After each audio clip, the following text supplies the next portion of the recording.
Alhamdulillahi hamdan katsiran tayyiban mubarakan fi kama yuhibbu rabbuna wa yarda wa ashhadu an la ilaha illallah wahdahu la syarikalah wa ashhadu anna muhammadan abduhu wa rasuluh. Ya ayyuhalladzina amanu taqullaha haqqa tuqatih wa la tamutunna illa wa antum muslimun, amma ba'du, fa inna asdaqal hadisi kitabullah wa khairal hadi hadi Muhammadin sallallahu alaihi wasallam wa syarral umuri muhdatsatuha fa inna kulla muhdatsatin bid'ah wa kulla bid'atin dhalalah wa kulla dhalalatin finnar. Ikhwan wa akhwati fillah, bapak-bapak, ibu-ibu, kaum muslimin dan muslimah, jamaah majelis taklim Mushallah Al-Muhajirin Perum Taman Suko Asri yang semoga dimuliakan oleh Allah Subhanahu wa taala. Tidak ada kata yang patut kita ucapkan di sore hari ini selain rasa syukur kita kepada Allah Subhanahu wa taala atas segala karunia nikmat yang telah Allah berikan kepada kita, sehingga dengan kenikmatan-kenikmatan tersebut kita dipertemukan kembali di salah satu rumah Allah dari sekian banyak rumah-rumah Allah yang ada di muka bumi ini, yaitu Mushallah Al-Muhajirin Perumahan Taman Suko Asri. Semoga langkah kaki kita, niat kita untuk menuntut ilmu pada sore hari ini semuanya tercatat di sisi Allah sebagai pemberat timbangan amal kebajikan kita kelak di yaumil hisab. Bapak ibu kaum muslimin dan muslimah rahimani wa rahimakumullah, tidak memperpanjang muqaddimah, maka seperti biasa kajian kita di Mushallah Al-Muhajirin Perumahan Taman Suko Asri, pembahasannya di Ahad pekan yang kedua ba'da asar, pembahasannya adalah yaitu tafsir tematik. Tafsir tematik. Adapun yang akan kita bahas pada sore hari ini adalah firman Allah Subhanahu wa taala yang termaktub di dalam Al-Qur'an, surat At-Taubah, surat yang ke-9, ayat yang ke-113. Surat At-Taubah, surat yang ke-9, ayat yang ke-113. Dan kita beri judul surat dan ayat ini, At-Taubah 113 ini, kita beri judul hukum mendoakan ampunan orang-orang kafir. Hukum mendoakan ampunan orang-orang kafir. Bapak ibu kaum muslimin dan muslimah rahimani wa rahimakumullah, kita bacakan terlebih dahulu ayatnya yang akan kita bahas, At-Taubah 113. Allah Subhanahu wa taala berfirman, saya dibantu untuk membacakan terjemahannya. Allah Subhanahu wa taala berfirman, "Makana lin-nabiyyi walladzina amanu ayyastaghfiru lil musyrikina walau kanu uli qurba min ba'di ma tabayyana lahum annahum ashabul jahim." Silakan. Tidak ada hak bagi nabi dari orang-orang yang beriman untuk memohonkan ampunan kepada Allah, ya, bagi orang-orang musyrik, ya, sekalipun mereka ini kerabatnya. Terus Setelah jelas baginya bahwa sesungguhnya mereka adalah penghuni neraka jahim. Baik, Bapak Ibu sekalian, rahimani wa rahimakumullah. Kita telah dengarkan tadi ya terjemahannya. Kami ulang mungkin bagi ibu-ibu yang di belakang, yaitu firman Allah di dalam surat At-Taubah 113, tidak pantas bagi nabi dan orang-orang yang beriman.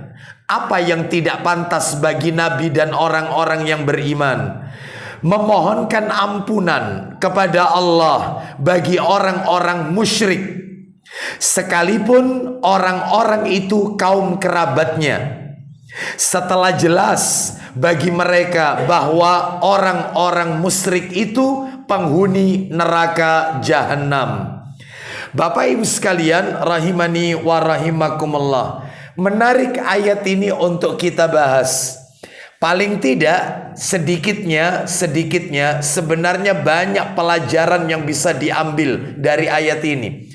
Tetapi yang bisa kita ambil menyesuaikan waktu yang ada 5 pelajaran.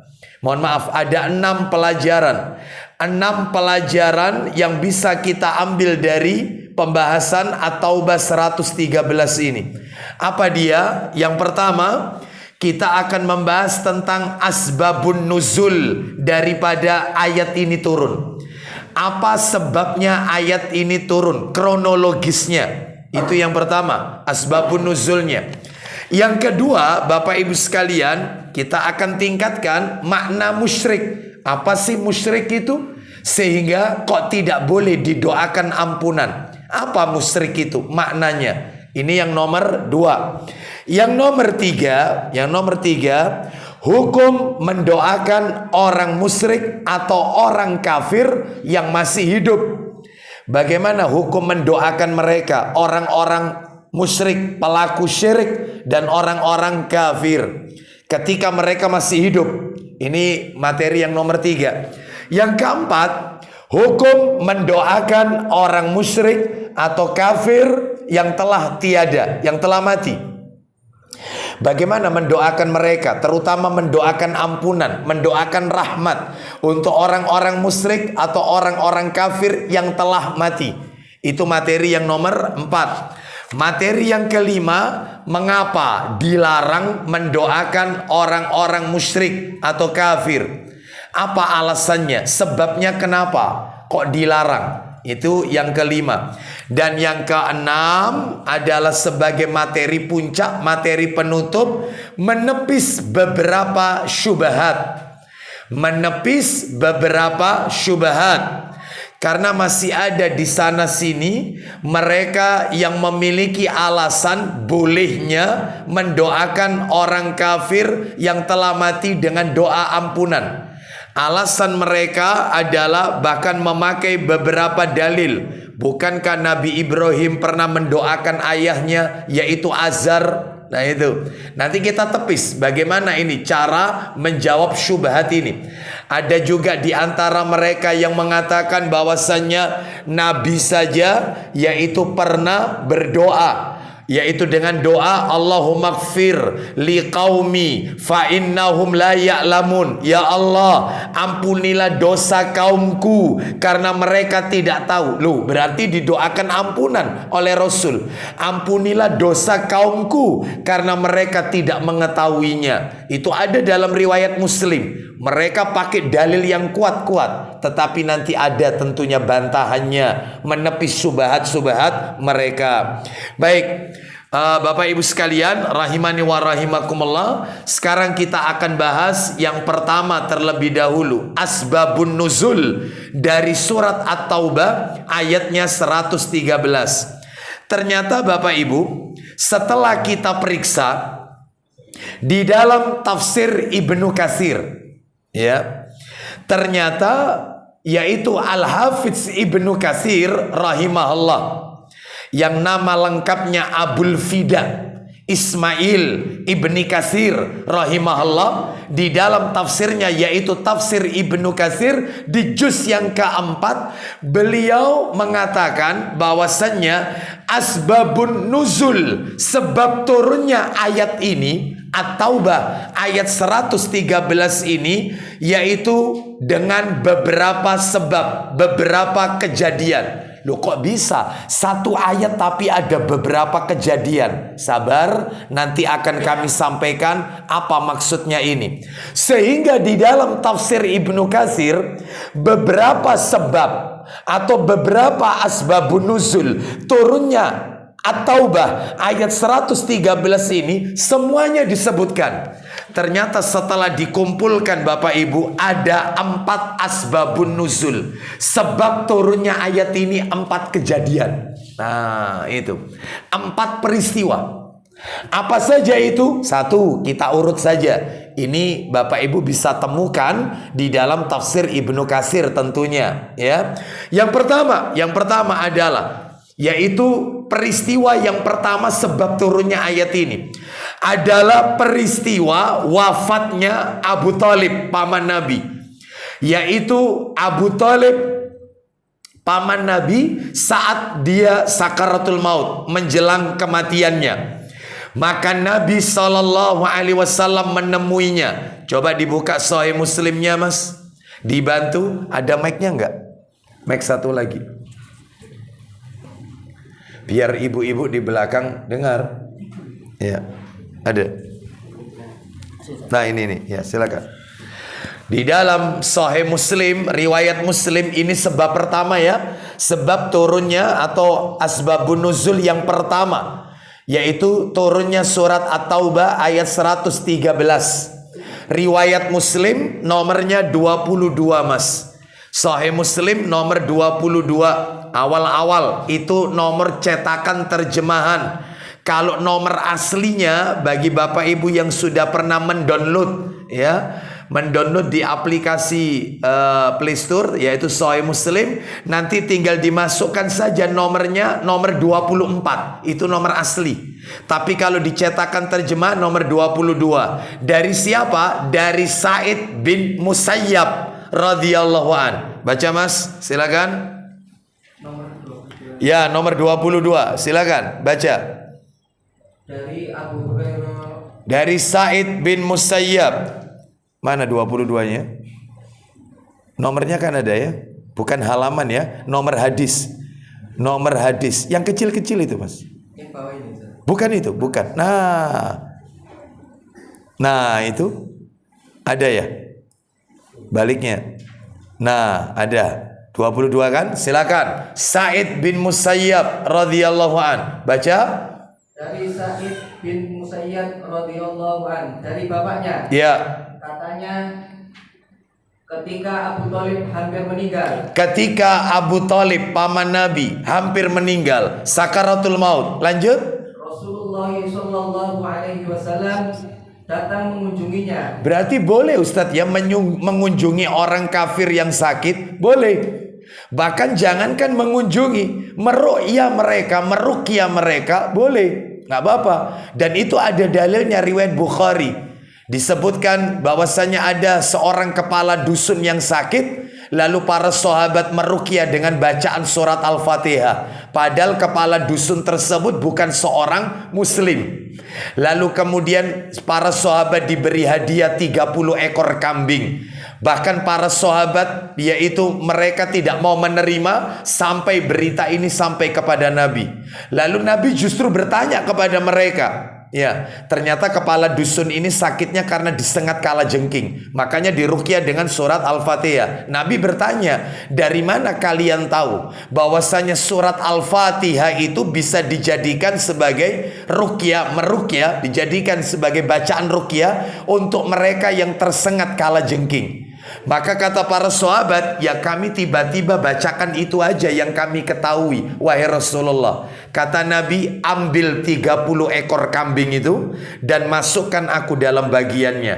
Nah, berarti ini menunjukkan menerima upah setelah meruqyah itu boleh, asalkan dengan syarat dia tidak menetapkan, dia tidak mengharap, dia tidak meminta. Itu dikasih alhamdulillah, tidak diberi maka dia tidak kecewa dan tidak mengharap dan tidak meminta apalagi menetapkan, maka itu nggak boleh. Kenapa? Karena setiap orang Islam harus bisa meruqyah. Kenapa? Karena setiap orang Islam harus bisa baca Al-Quran. Sedangkan Al-Quran itu obat. Maka setiap orang Islam harus bisa mengobati saudaranya sendiri dengan bacaan Al-Quran yang dia ketahui. Nah, seperti itu. Makanya ketika kita sakit sebenarnya tidak perlu panggil juru ruqyah. Cukup kita melakukan ruqyah mandiri, meruqyah diri kita sendiri. Adapun kalau sudah nggak mampu, maka tentunya boleh, yaitu melakukan pengobatan. Ya, lo katanya kalau minta diruqyah itu nggak boleh, Ustadz. Kata siapa? Hanya saja orang yang minta diruqyah itu kehilangan kesempatan masuk dalam daftar 70.000 orang yang masuk surga tanpa hisab dan tanpa azab. Kehilangan kesempatan kalau minta diruqyah. Tetapi kalau dia misalnya minta diruqyah, maka hukumnya tidak haram, sah-sah saja. Cuman yang memang yang ditekankan itu adalah dia meruqyah dirinya sendiri dengan pengobatan-pengobatan yang telah Nabi, yaitu sebutkan bekam, habatus sauda, air zam-zam, kurma ajwa, ya banyak sekali, ya. Baik, kita lanjutkan, teruskan Mas. Terus Nabi menjenguk Abu Thalib, lanjut. Didapati beliau di sana telah berada Abu Jahal Dan Abdullah bin Abi Umayyah Al-Mughirah. Iya. Rasulullah sallallahu alaihi wasallam. Ketika Nabi di tempatnya Abu Thalib, paman Nabi, ternyata di tempat Abu Thalib itu sudah ada dua orang gembong kafir Quraisy. Yang pertama, dedengkotnya ini Abu Jahal. Yang kedua, Abdullah bin Abi Umayyah. Bagus ya namanya Abdullah, tapi kafir. Abdullah bin Abi Umayyah Al-Mughirah.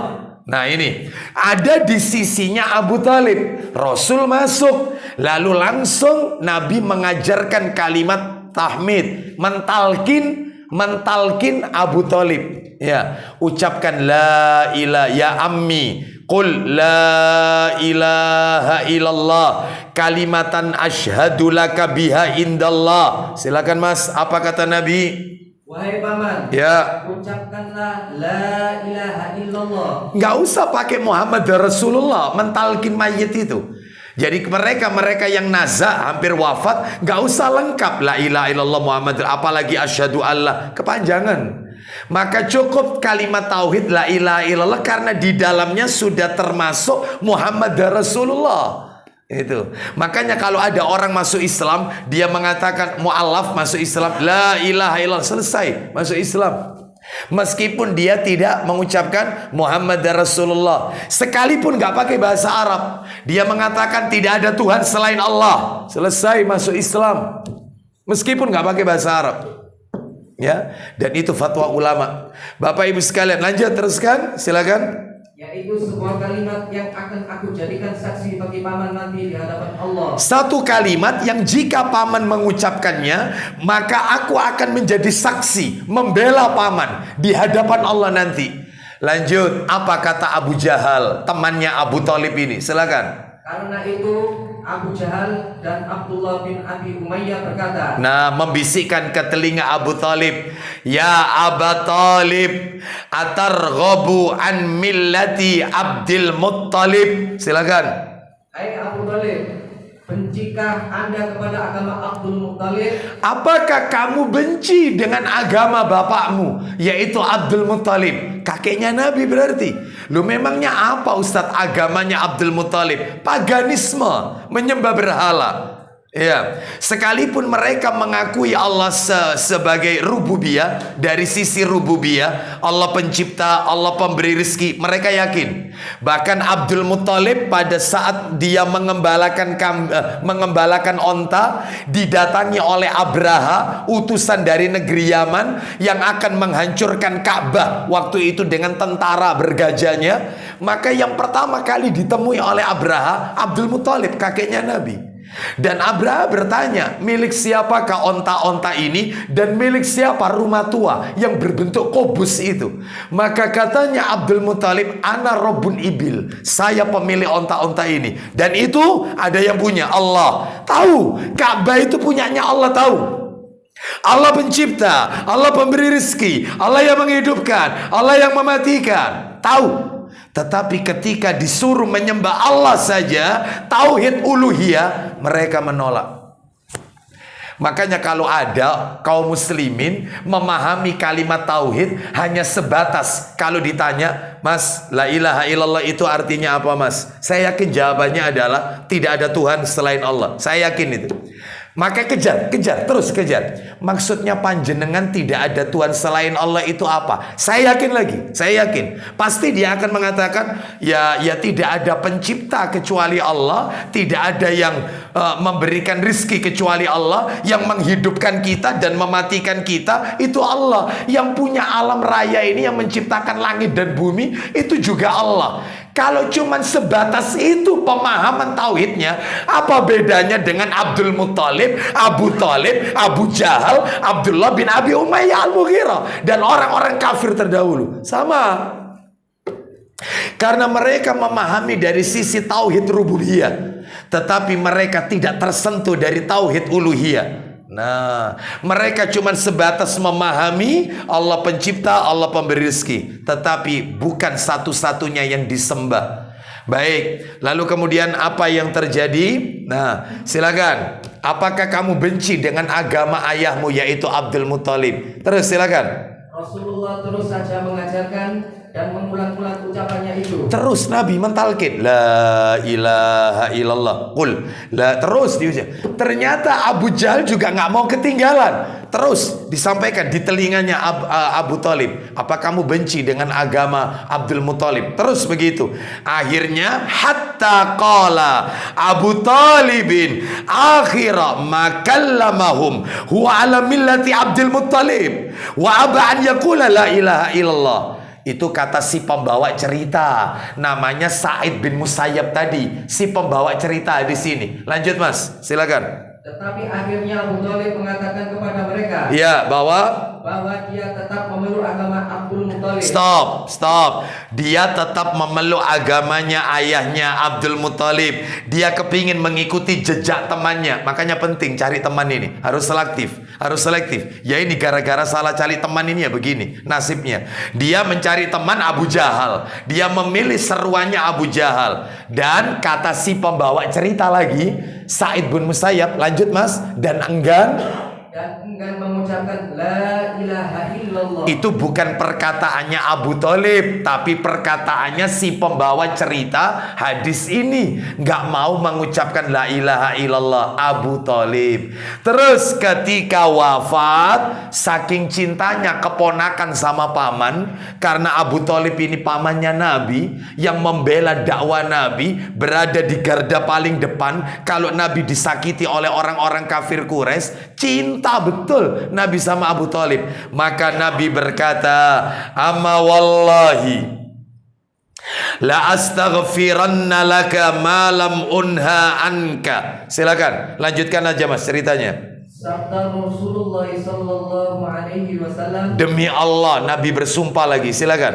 Demi Allah, akan kumohonkan ampun bagi paman selama aku tidak dilarang melakukannya. Akan aku mohonkan ampun untuk paman. Tak doakan ampunan untuk paman selama aku tidak dilarang oleh Allah Azza wa Jalla. Langsung turun teguran. Surat At-Taubah ayat 113. Lanjut Mas, silakan. Lalu Allah Subhanahu wa taala menurunkan ayat. Ya, silakan. Tiada layak bagi Nabi dan bagi orang-orang yang beriman. Tidak pantas bagi Nabi dan orang-orang yang beriman. Kenapa kok tidak pantas, nggak layak Mas? Memintakan ampun kepada Allah bagi orang-orang yang musyrik. Baik, sekalipun walaupun orang-orang musyrik itu kaum kerabatnya. Nah, meskipun itu adalah keluarga, kaum kerabatnya, nggak cukup di situ. Allah turunkan lagi ayat berikutnya, tapi bukan At-Taubah ini. Ayat yang Allah turunkan surat nomor 28. Jadi kejadiannya Abu Thalib ini turun yaitu dua. Yang pertama At-Taubah 113, yang kedua surat nomor 28 Al-Qasas ayat 56. Al-Qasas 56. Innaka la tahdi man ahbabta walakinnallaha yahdi man yasha wa huwa a'lamu bil muhtadin. Silakan. Sungguh engkau Muhammad. Dari mana dulu? Jangan dipotong. Jangan dipotong. Ya, ngikuti aja. Itu Sahih Muslimnya. Sahih Muslimnya. Teruskan aja, teruskan jalan ceritanya. Setelah nyata bagi mereka bahwa orang-orang musyrik itu penghuni neraka. Nah, terus.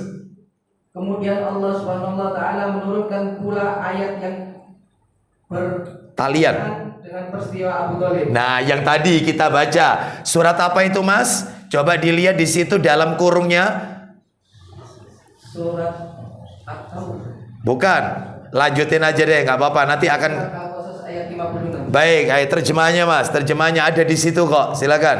Sesungguhnya firman Allah Subhanahu wa taala kepada Rasulullah sallallahu alaihi wasallam, Ya. sesungguhnya engkau tidak berwenang menunjuki orang yang paling engkau cintai itu. Tetapi Allah yang berwenang menunjuki siapa yang dikehendakinya. Sesungguhnya kamu Muhammad tidak dapat memberikan petunjuk kepada orang yang kamu cintai, kamu kasihi. Tetapi Allah yang akan memberikan petunjuk kepada orang yang dikehendakinya. Dan Allah lebih mengetahui orang-orang yang mau menerima petunjuk. Ya ini berarti langsung turun sekaligus dua. At-Taubah 113. Satunya lagi apa Bapak Ibu? Al-Qasas ayat berapa? 56. Semua cerita itu ada di Sahih Muslim. Nomornya 22 atau nomor aslinya 24. Selesai kronologis pertama. Ada berapa kronologis tadi? 4 ya, 4. Asbabun nuzulnya ada 4. Sekarang asbabun nuzul yang nomor 2. Cerita atau sebab turunnya At-Taubah 113 itu sebab kedua. Kejadian kedua. Apa itu? Diriwayatkan oleh Imam Muslim dalam kitab Sahih Muslim. Siapkan Mas Sahih Muslimnya. Nomornya 924 atau nomor aslinya 976. Kita baca yang cetakan terjemahan aja ya, 924. Boleh kok panjenengan mau lihat yang 976 boleh, nomor asli. Ya, 924. Tayyib, baca Mas. Silakan. Dari mana itu? Abu Hurairah. Silakan. Dari Abu Hurairah radhiyallahu an, katanya. Ya, pada suatu ketika Rasulullah sallallahu alaihi wasallam ziarah ke kubur ibunya, yaitu Aminah. Nabi menziarahi kubur ibunya Aminah. Terus lalu beliau menangis. Lanjut. Maka menangis pula orang-orang sekelilingnya. Maka para sahabat yang bersama Nabi saat itu ikut menangis. Itulah para sahabat. Lihat nabinya bagaimana, maka mereka ikut melakukannya. Inilah ketundukan di antara para sahabat. Jadi para sahabat itu betul-betul Bapak Ibu mengagungkan fisik dan sunnah Nabi. Beliau bukan hanya mengagungkan sunnah-sunnah Nabi, perintah Nabi, ya, tetapi fisiknya Nabi juga diagungkan. Contohnya disebutkan dalam riwayat Bukhari. Ini tambahan aja nih ya, tambahan materi. Rasul itu kalau meludah, lalu ludahnya Nabi itu mengenai salah satu tangan para sahabat, itu langsung diusapkan di mukanya para sahabat. Ludahnya Nabi. Itu riwayat Bukhari itu. Dari sahabat Urwah yang menceritakan itu, dari Urwah. Jadi karena mereka ngalah berkah dengan ludah Nabi. Dan apabila Nabi berwudu, sahabat hampir bertengkar, yaitu memperebutkan sisa air wudu Nabi. Makanya ulama mengatakan air mustakmal itu, air bekas wudu, itu nggak apa-apa. Buktinya sahabat memperebutkan sisa air wudunya Rasul Sallallahu Alaihi Wasallam. Bahkan Nabi mengajarkan kita kalau menjenguk orang sakit, lalu kemudian kita masih pegang air wudu, maka disunahkan bagi kita untuk mengusapkan sisa air wudu itu ke tubuh orang yang sakit tersebut. Di bagian mana dia sakit. Tetapi ini sesama jenis, laki-laki sama laki-laki, perempuan sama perempuan, ya. Jangan seorang ustadz sakit terus dijenguk sama ibu-ibu, itu ustadz sunnah Rasul harus diusap, wah langsung waras itu. Waras itu sudah. Sungguhan waras itu ya. Bapak Ibu sekalian, nggak boleh bukan mahram kecuali istrinya, itu ya. Jadi berarti air mustakmal, air sisa bekas wudhu, maka ini boleh. Baik, kita nggak bahas itu ya, itu masalah fikih. Kita lanjutkan. Setelah Nabi nangis, para sahabat nangis. Kenapa? Karena Nabi menziarahi kubur ibunya. Lanjut, silakan. Kemudian beliau bersabda. Perhatikan ya sabdanya. Inni sa'altu Rabbi azza wa jal fil istighfari li ummi falam ya'dan li. Silakan. Aku mohon izin kepada Tuhanku Allah untuk memintakan ampun bagi ibuku. Aku minta kepada Allah agar ibuku diampuni. Ampuni dosa ibuku ya Allah. Ternyata mas, tetapi tidak diperkenankannya. Allah tidak memperkenankan. Padahal Nabi memohonkan ampunan, ampuni dosa ibuku ya Allah, dan Allah tidak memperkenankan. Nggak usah dibahas terlalu dalam ya, nanti ribut lagi nanti ini ya. Jadi gimana kalau gitu Ustaz, ayah ibunya Nabi itu di mana Ustaz? Sudah nggak usah dibahas. Intinya berdasarkan dalil orang tua Nabi ada di neraka. Selesai. Itu seperti itu. Apakah kita tidak sayang? Sayang. Kita cinta kepada Rasul SAW. Kita cinta kepada ahlul bait Nabi. Ya, mengapa saya harus berat menyampaikan? Ya kalau memang itu dalilnya ada di surga, maka kita katakan di surga. Bahkan kita ingin orang tua Nabi ada di surga. Tapi karena memang dalilnya ayahku dan ibuku kata Nabi ada di neraka, selesai. Maka apakah kita harus menolak? Terus kemudian apa untungnya buat kita untuk membahas ini? Karena ini adalah perkara gaib. Selesai kita imani apa yang Nabi sebutkan. Lu berarti ayahnya Nabi itu Abdullah ada di neraka? Ada di neraka. Mana dalilnya? Tutup dulu mas ya, nanti dilanjutin ya. Tutup dulu, sebenarnya jangan ditutup itunya. Dikasih tanda, kasih tanda. Nomornya 163 mas, Sahih Muslim 163. Nomor 163 Sahih Muslim 163. Hati-hati sobek. 163 ada ya? Ya, 163. Nah, baca. Silakan. Dari Abu Hurairah radhiyallahu an, katanya, ketika Allah menurunkan ayat dan memperikatkannya keluargamu yang terdekat. Ya. 16 berapa itu? 163. Coba 162-nya, atasnya berarti. Silakan 162 coba, 162. Dari Anas radhiyallahu. Ya, dari Anas. Ya, insyaallah dari radhiyallahu. Silakan. Katanya, seorang laki-laki bertanya kepada Rasulullah sallallahu alaihi wasallam. Apa pertanyaan laki-laki itu? Ya Rasulullah, di mana tempat bapakku? Di mana tempat bapakku, orang tuaku? Oh, bapakku. Lanjut. Jawab Nabi sallallahu alaihi wasallam, di neraka. Di neraka. Terus? Ketika orang itu berlalu, Nabi sallallahu alaihi wasallam memanggilnya. Baik, terus. Kembali seraya bersabda. Apa kata Nabi? Sesungguhnya bapakku dan bapakmu di neraka. Bapakku dan bapakmu ada di neraka.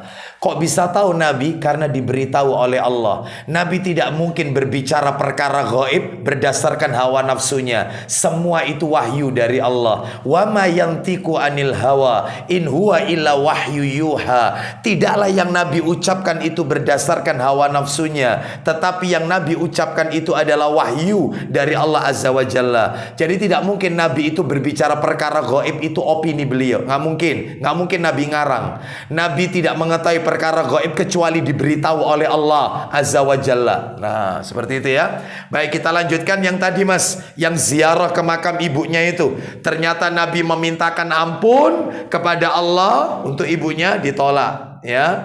Terus kemudian aku mohon izin untuk menziarahi kuburnya. Kemudian aku memintakan izin kepada Allah untuk agar aku meminta izin kepada Allah. Aku minta izin kepada Allah untuk menziarahi kubur ibuku. Lanjut, ternyata maka diperkenankannya bagiku. Baik, Allah memperbolehkan. Tujuannya apa kalau gitu mas? Ziarah ke kubur ibunya itu. Lanjutkan. Karena itu pergilah kalian ke kuburan. kuburan. Pergilah kalian ke kuburan. Tujuannya apa? Termasuk Nabi ke makam ibunya. Silakan. Karena hal itu akan mengingatkan kalian kepada maut. Baik, akan mengingatkan kematian, mengingatkan akhirat. Makanya dalam riwayat yang lain dikatakan, yaitu Nabi bersabda, nahaitukum an ziyaratil kubur fazuruha fa inna fiha ibrah.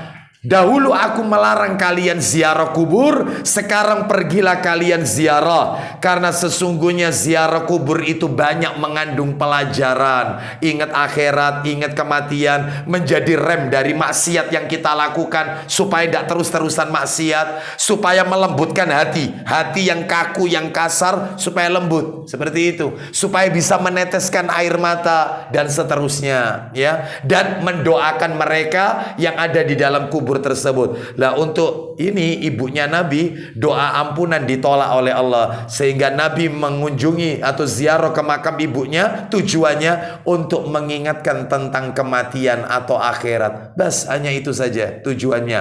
Lah itu ada kepanjangannya itu sebenarnya. Lah karena itu cetakan terjemahan bukan nomor asli, maka turunlah firman Allah, yaitu tidak pantas bagi Nabi, ya at-Taubah itu 113. Jadi Nabi kan memintakan ampun untuk ibunya, langsung ditegur oleh Allah.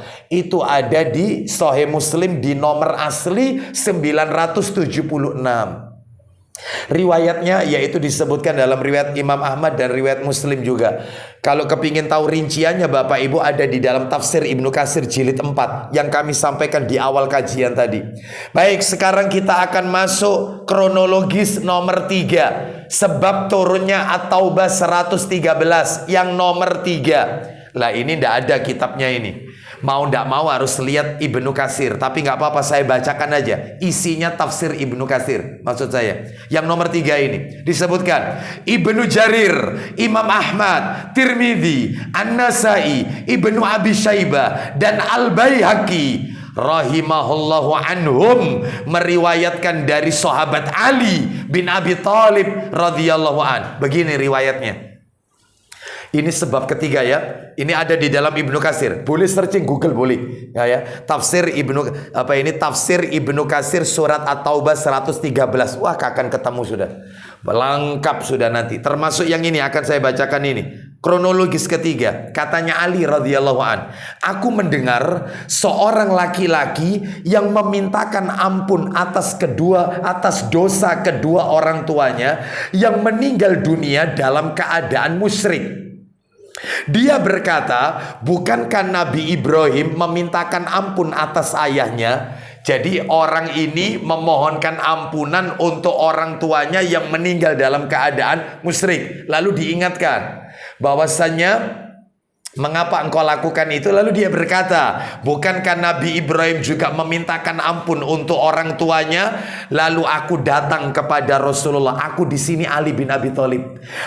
Ali bin Abi Thalib radhiyallahu an. Aku datang kepada Rasulullah sallallahu alaihi wasallam untuk memberitahukan hal itu. Wahai Rasulullah, orang ini mengatakan, bukankah Nabi Ibrahim juga memintakan ampun untuk orang tuanya? Maka langsung turun ayat, tidak pantas bagi Nabi dan orang-orang yang beriman memintakan ampun kepada Allah untuk orang-orang musyrik, sekalipun orang musyrik itu adalah keluarga karib kerabatnya, sesudah jelas bahwa mereka adalah penduduk neraka jahanam. Baik, jadi ini sebab ketiga. Yang keempat, sebab keempat, nggak ada juga ini kitabnya ini ya, ada di dalam tafsir Ibnu Katsir ini, dalam tafsir Ibnu Katsir.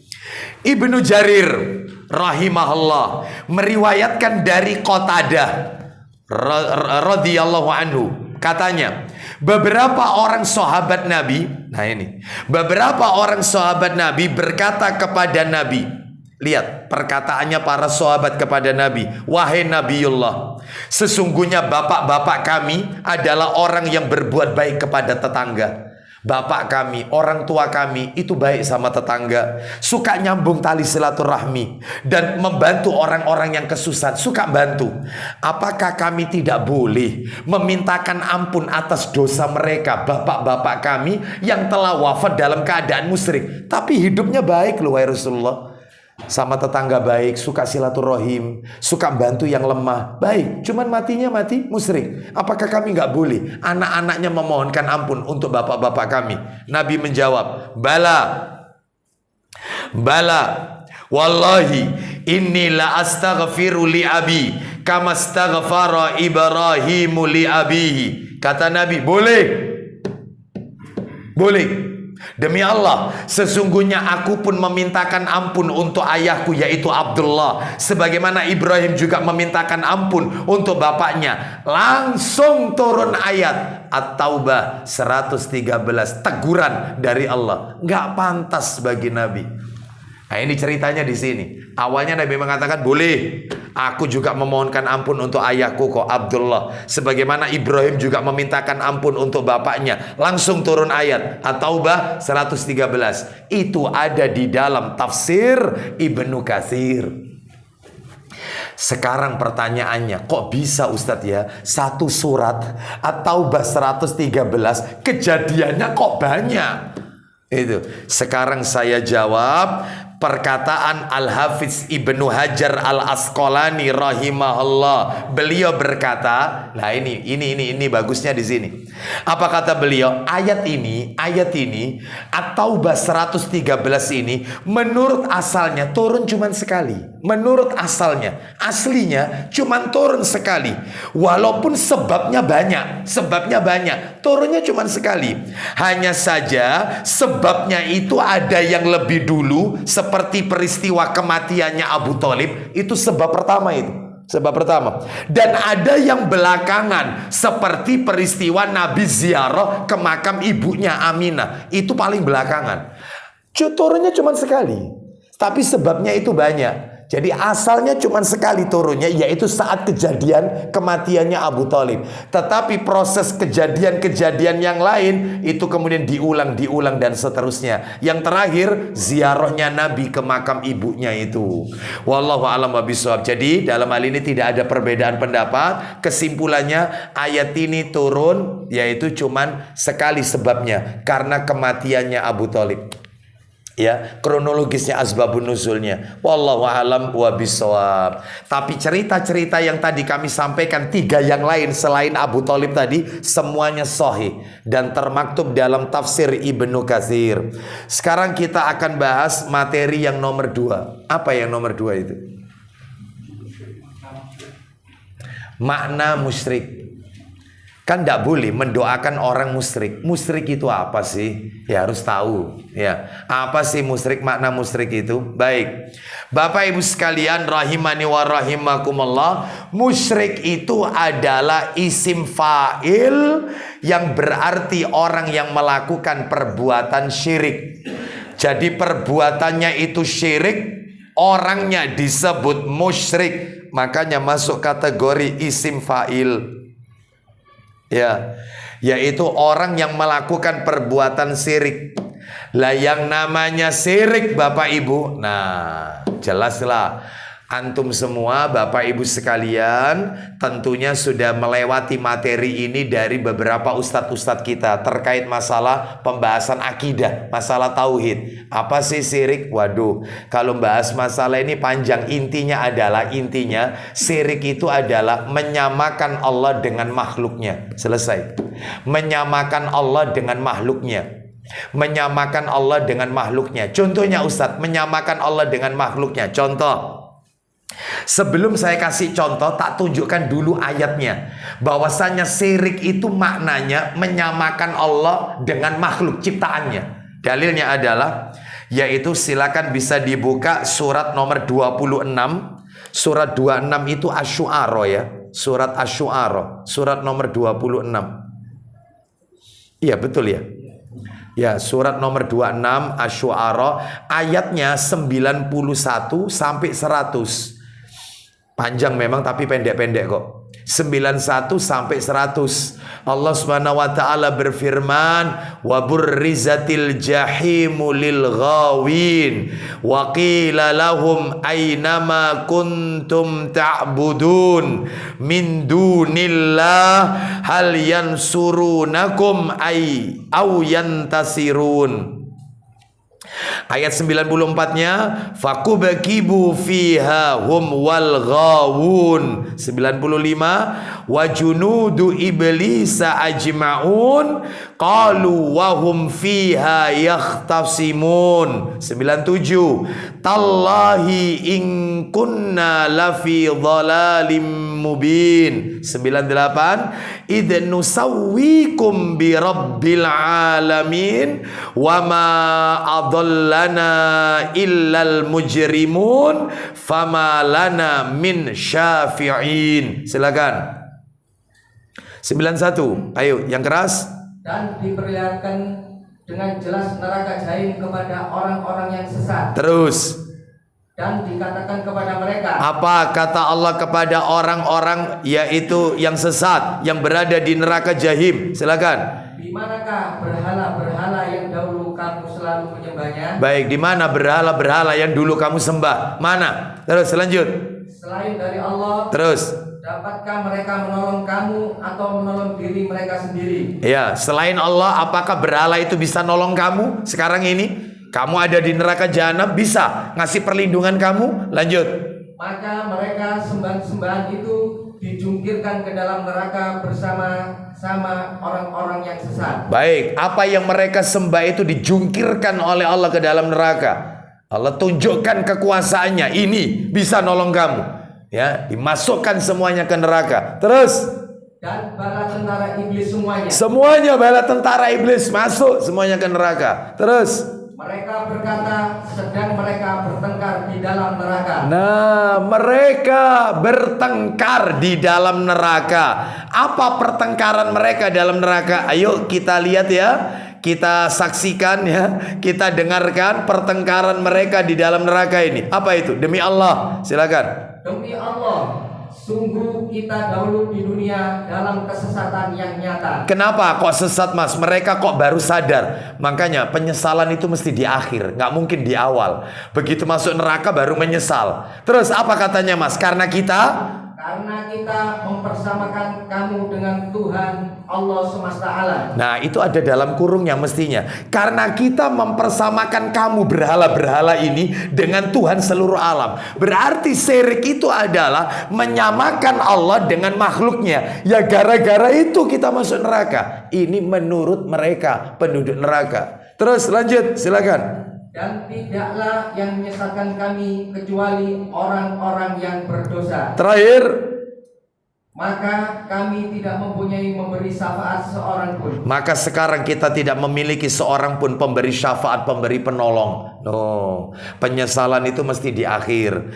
Bapak Ibu sekalian, berarti syirik itu adalah menyamakan Allah, yaitu dengan menyamakan Allah dengan makhluknya. Contohnya kayak apa? Menyamakan Allah dengan makhluknya. Contohnya berdoa atau memohon kepada makhluk. No, padahal mestinya minta sama Allah, ini minta kepada makhluk. Menjadikan perantara ketika berdoa kepada Allah. Wasilah, perantara, tawasul, wasilah. Bapak Ibu tahu, mereka orang-orang kafir itu nggak terima loh kalau kita katakan bahwasanya kamu kok nyembah kuburan. Kamu itu loh kok minta sama orang yang telah mati. Memangnya dia bisa memperkenankan doamu? Mereka nggak terima. Bapak Ibu tahu jawabannya mereka ada di dalam surat Az-Zumar ayat 3. Buka surat nomor 39 ayat 3. Yaitu Allah mengatakan tentang perkataan mereka. Ya, mana'buduhum illa liyuqarribuna ilallahi zulfa. Surat 39 ayat 3, Mas. Apa kata mereka? Kami tidak menyembah mereka. Enggak, kami itu enggak nyembah mereka. Cuman mereka itu kami jadikan sebagai perantara, wasilah, agar doa-doa kami disampaikan kepada Allah. No. Jadi orang, ayo terus Mas, baca Mas. Ketahuilah, hanya agama Allah. Hanya untuk Allah agama yang bersih dari syirik. Betul, lanjut.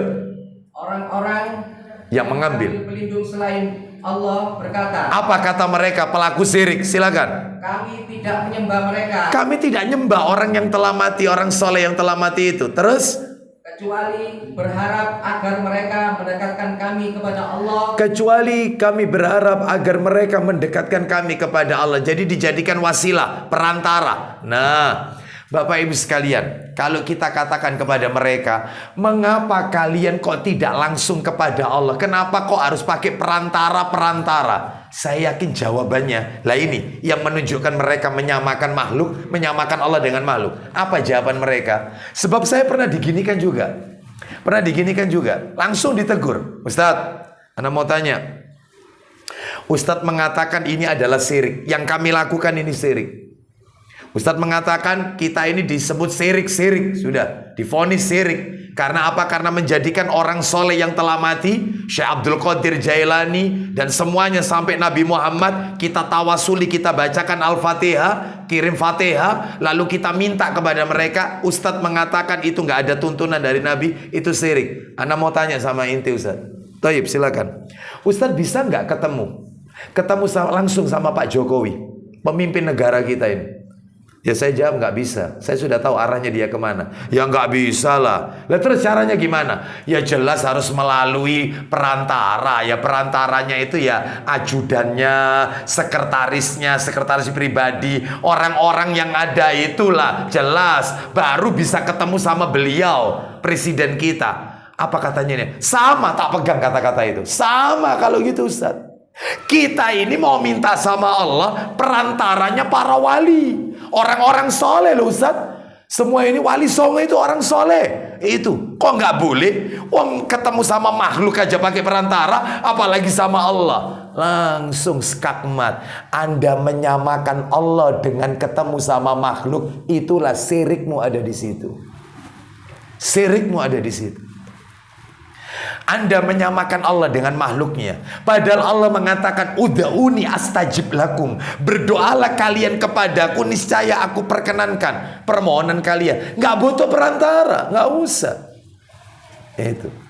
Nah, jadi ya di sini Bapak Ibu sekalian, syiriknya itu di sini. Makanya berarti kesimpulannya makna musyrik itu adalah orang yang menyamakan Allah dengan makhluknya, minta perlindungan kepada orang yang telah mati, isti'anah, isti'adah, ya istighosah. Apa itu isti'anah? Minta tolong kepada orang mati. Apa itu isti'adah? Minta perlindungan kepada orang soleh yang telah mati. Apa itu istighosah? Istighosah adalah yaitu meminta sama istighosah ini meminta agar hajatnya dikabulkan oleh Allah melalui perantara orang soleh yang telah mati. Maka disinilah syiriknya. Atau menyembelih tidak karena Allah, banyak sekali macam-macamnya. Nah ini, oleh karena itu maka pelaku syirik ini Bapak Ibu, pelaku syirik ini, musyrik ini dihukumi kafir. Pelaku syirik ini dihukumi kafir meskipun dia seorang muslim. Kalau syirik yang dia lakukan itu adalah syirkul akbar, syirik besar, maka dia bisa membatalkan keislamannya, tauhidnya batal, akidahnya batal, menjalankan sholat dan ibadah yang lain tidak diterima oleh Allah. Mana dalilnya? Semua ibadahnya dihapus oleh Allah pelaku syirik. Tolong dibuka surat 39 Az-Zumar ayatnya 65. Surat 39 Az-Zumar ayatnya 65, ayat 65. Walaqad uhiya ilaika wa ilal ladzina min qablik la in asyrakta la yahbatanna amaluka wa la takunanna minal khasirin. Silakan. Sungguh benar-benar telah diwahyukan kepadamu dan kepada orang-orang para nabi sebelummu. Baik, apa itu Mas? Sungguh, jika engkau mempersekutukan Allah, jika kau melakukan kesirikan, maka niscaya akan gugurlah amalmu. Hapuslah amalmu, habis.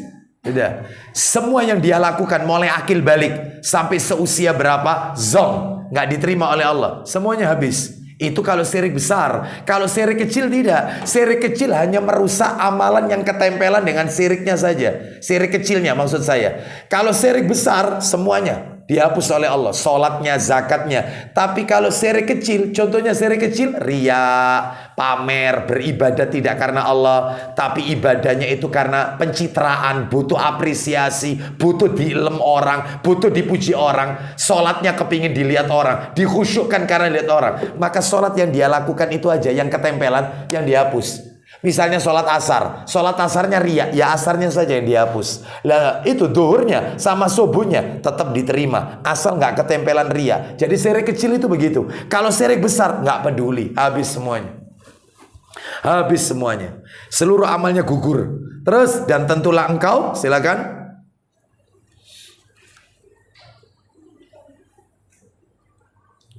Dan tentulah engkau termasuk orang-orang yang merugi. Orang-orang yang rugi. Ini menunjukkan bukti kepada kita bahwasannya syirik ini adalah bisa membatalkan amal soleh yang pernah kita lakukan. Waliyadzubillah. Kecuali Bapak Ibu, kecuali kalau dia sempat bertobat sebelum ajal. Kecuali itu, sempat bertobat sebelum ajal. Kenapa? Ini kitabnya nggak saya bawa ini ya. Atau ada sih, saya bawa Sahih Targhib jilid 6. Jilid 6. Ya, jilid 6. Ya, ada ya? Oh enggak ada di situ. Enggak ada di situ. Ada di Ibnu Majah, Begini bunyinya. Nabi SAW bersabda, "Innallaha azza wajal la yaqbalu taubatal abdi ma lam yugharghir." Sesungguhnya Allah azza wajalla pasti menerima taubat seorang hamba selama ruhnya belum sampai di kerongkongan. Apabila sudah mendesak di kerongkongan, maka berhentilah, tobat tidak diterima oleh Allah Azza wa Jalla. Oleh karena itu mumpung kita masih dikasih sehat, dikasih kesempatan hidup, maka kita memohon ampun apabila semasa hidup kita pernah melakukan kesirikan. Makanya Nabi ngajarkan doa, harus dihafalkan Pak, tentang berlindung dari sirik. Doanya begini Pak, Allahumma inna na'udzubika min an nusyrika bika syai'an na'lamu wa nastaghfiruka lima la na'lamu. Ya Allah, aku berlindung kepadamu dari dosa sirik yang kami ketahui, dan aku minta ampun kepadamu dari dosa sirik yang aku tidak tahu. Aku nggak tahu, ternyata aku lakukan, aku minta ampun. Yang aku ketahui, maka aku berlindung kepadamu dari dosa syirik itu. Loh, itu dihafalkan itu. Ya, sebagaimana zikir pagi petang itu ada kok, berlindung dari syirik. Ya, Allahumma alimul ghaibi wasyahada fatiras samawati wal ard robba kulli syai'u wa malika asyhadu an la ilaha illa anta. Terus loh, kok gimana astaghfirullah wa atubu ilaih, doa kafaratul majelis. Ya, gimana? Ayo gimana itu ya? A'udzubika min syarri. Oh, amin syarri syaitani wasyirki. Nah itu wasyirki, ya, berlindung kepada Allah dari godaan syaitan dan dari syirik, wasyirki. Wa a'udzu bi adzamatika an ukhtala min tahti. Loh, itu jangan keliru kafaratul majelis lo ya. Baik, ya. Bapak Ibu sekalian rahimani wa rahimakumullah. Adapun kalau kafir beda lagi, musyrik beda lagi maknanya. Kalau tadi syirik menyekutukan Allah, orangnya Islam tapi dia melakukan syirik, maka disebut musyrik. Kalau kafir beda, orang yang melakukan kafir itu orang yang melakukan perbuatan kufur, tidak beriman kepada Allah dan Rasul, ya, serta rukun iman yang lain, itu kafir jelas. Kalau syirik, musyrik tidak. Dia KTP-nya Islam, masih yaitu membaca 2 kalimat syahadat, tetapi dia melakukan perbuatan-perbuatan yang membatalkan keislamannya. Itu memangnya ada Ustaz pembatal keislaman itu, nawakidul Islam? Ada, wong kitabnya ada kok. Pembatal keislaman itu ada 10. Salah satunya ya syirik ini, pembatal keislaman. Syiriknya syirik besar, bukan syirik yang kecil. Itu ya. Baik, oleh karena itu maka hati-hatilah dengan perbuatan yang satu ini, yaitu syirik. Mulai dari pesugihan, mulai dari ngalap berkah ke tempat-tempat yang tidak disyariatkan, ya. Mulai dari perdukunannya itu banyak sekali, mulai dari kirim sesajen sedekah bumi, itu kirim sesaji kepada jin penunggu tempat tersebut, sesaji. Maka ini semua syirik besar, mulai dari minta perlindungan, minta pertolongan, yaitu keselamatan kepada orang soleh yang telah mati, maka ini membatalkan syahadat, Bapak Ibu. Lah cara tobatnya, ya lakukan sholat sunat taubat, minta ampun, menyesali, dan dia membaca 2 kalimat syahadat, lalu setelah itu jangan diulangi lagi. Sisa hidupnya dipakai untuk mentauhidkan Allah Azza wa Jalla. Baik, Bapak Ibu sekalian, jangan remehkan syirik kecil juga. Sebab syirik kecil itu kalau dilakukan terus menerus, ya akibatnya jadi besar. Contohnya kayak apa Ustadz? Syirik kecil banyak. Syirik kecil itu cabangnya banyak, nggak harus riya. Riya memang syirik kecil, tapi cabang yang lain, khurafat, tahayyul, tatoyur, itu semua syirik kecil. Ya, contohnya kupu-kupu masuk, katanya masuk rumah katanya ada tamu, mata kiri kedipen terus katanya dirasani orang, itu syirik loh, itu syirik itu pemahaman. Tangan kiri gatelen terus katanya bukan, memang gudikan, dapat rezeki. Kok bisa ya? Lihat pedagang mulai pagi tidak ada pembeli pertama itu biasanya uangnya diapakan? Riz. Itu kenapa kalau nggak pakai gitu, itu loh kenapa, itu masalahnya. Gigi atas kalau patah ditanam ke bawah, kalau gigi bawah patah maka harus ditaruh supaya ndak hujan, celana dalam ditaruh itu ya syirik itu. Banyak sekali ya.